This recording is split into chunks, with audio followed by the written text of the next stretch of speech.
One of the greatest interviews I ever did was with a gentleman named John Schwartz, who created something we know as string theory. But for 10 years, everyone said he was a laughingstock and out of his mind.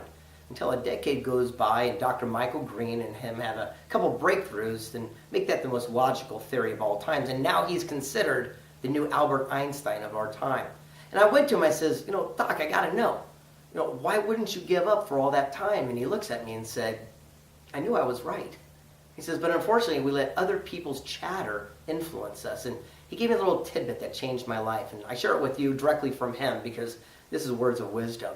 He said, successful people always seek counsel where ignorant people listen to opinion. What's the difference?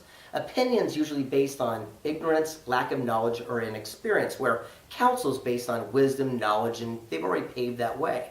So if you go to someone who's, say, never written a book before and say, I'm going to write a book, they might say, you can't do that. Well, why not? I don't know, you just can't. Well, that's their opinion. They've never done it themselves. If I go to Mark Victor Hansen, who wrote Chicken Soup for the Soul, and say, Mark, I'm going to write a book, he's going to say, great. But before you get started, here's what you need to know. He's going to be counsel based on wisdom, knowledge, experience. John Schwartz said if we could spend our daily lives only seeking counsel and ignoring people's opinions, our lives would change accordingly.